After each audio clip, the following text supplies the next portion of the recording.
kababayan, tapos na yung bakasyon namin dito sa Baguio. Kaya uwi na kami ng Luzon, tapos Davao na kasunod.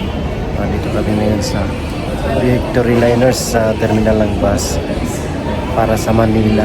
Kasi magbabas na po kami papuntang Manila.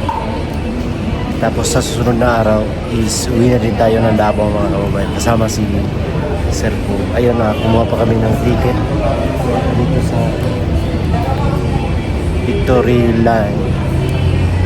Liner. Ayan. Sa terminal ng bus. So yan, nag-aantay na po kami ng bus na kami sasakyan kasi wala pa dito. Yung sasakyan namin is Royal papuntang Pasay. So nandito is mga Victory Liners pa kami. 11:45 yung biyahe namin. So 4 to 5 hours yung biyahe. Kaya matulog lang kami sa loob lang. Nag-iula dito sa Sinamabu.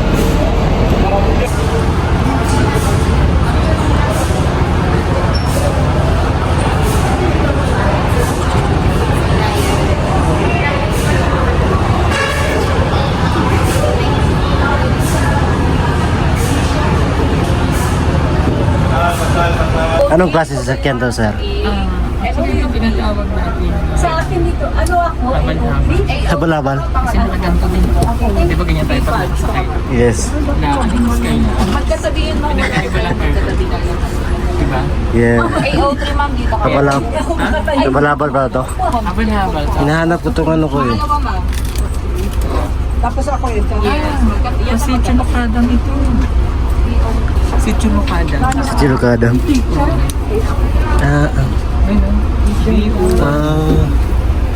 Si hanapin ko ito Nang maranasan mo sa gitna. Hingin ko to. Kapalit tayo. Sige, bye.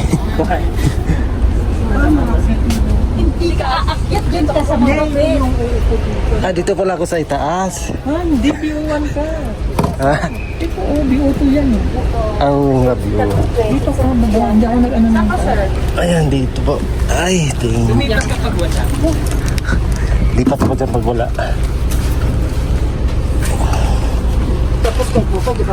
So yun mga babayan, para tayong masasagbot ngayon. Ito yung ano natin, parang maliit na boot. Maroon tayo lang yung kasya dito. So ito yung sleeping bus. O kung bumabiyahe ka is pwede ka matulog dito sa higa. So ikaw lang talaga yung kasya dito. Yung sinasakyan namin na papunta at pauwi ng Baguio. So, dito kami sa Baguio. Papauwi na po kami mga kababayan. Yung team ay papauwi na. So, first time ko makasakay ng ganito.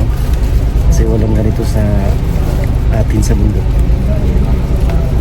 Maganda siya kasi pwede kang matulog dito sa loob.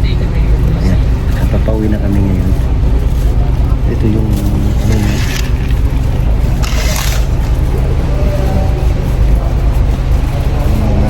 Do not hesitate to call me anytime during this trip. We will be leaving Baguio Terminal. Please sit back, relax, and enjoy the trip. Thank you and good morning po.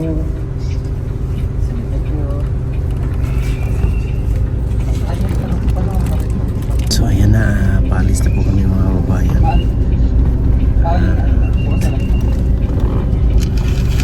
Maluging para tayong sumakay ng barko.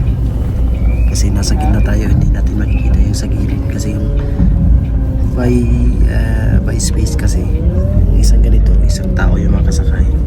So tatlo, isa sa gilid, sa right side, tapos sa left side, isa sa gitna.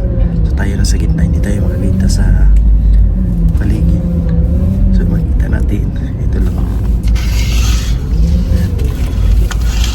Meron diyang kurtina para hindi ka makita dito sa loob.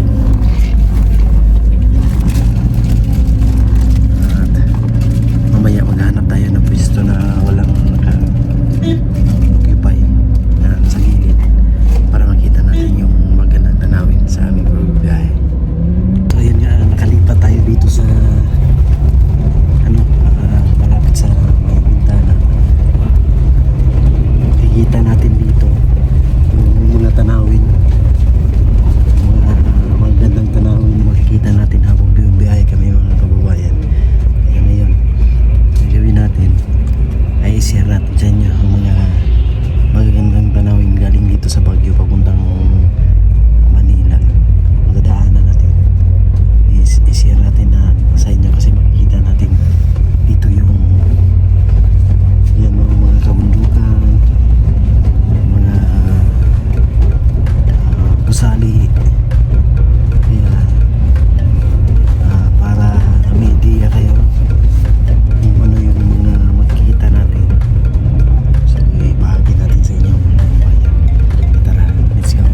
Sa wakas, nakarating na kami dito sa Pasay Terminal.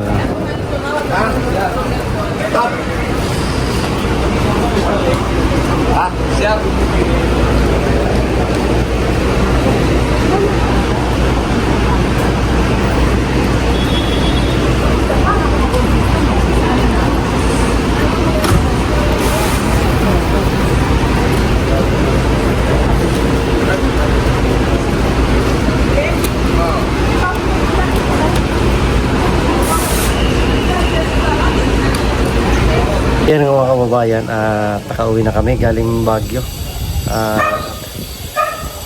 Mag-relax muna kami isang araw at sa susunod na araw mga kababayan, sa 18 ay balik na kami ng Davao at balik misyon na po ang PB team kasi si Tita PB Lab ay uwi na rin ng US. Babalik na din ng US mga kababayan, kaya kami ay babalik Davao na din. Siyempre kasama natin dyan si Sir Paul, si Madam Yola. At mag-mission kami sa Davao hanggang magbakasyon kasi malapit na yung Pasko po mga kababayan. Yung mga packages dyan ay ang dami na naipon, so ipamigay din yan, so ipakuha na siguro namin ni dito kasi si dito yung may sasakyan, hindi kasi ng sasakyan mga kababayan.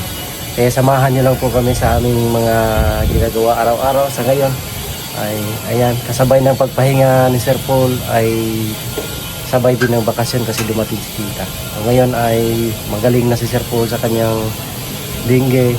So happy tayo dyan. At binabati ko po ang lahat ng advance Merry Christmas and Happy New Year. Sana masaya yung Pasko natin ngayong darating na Christmas. Ayan po. Salamat po sa inyong lahat mga kababayan na inyong pagsuporta, pagmamahal sa team, lalo na po sa atin. Thank you so much po. God bless you. Love you all. Bye-bye.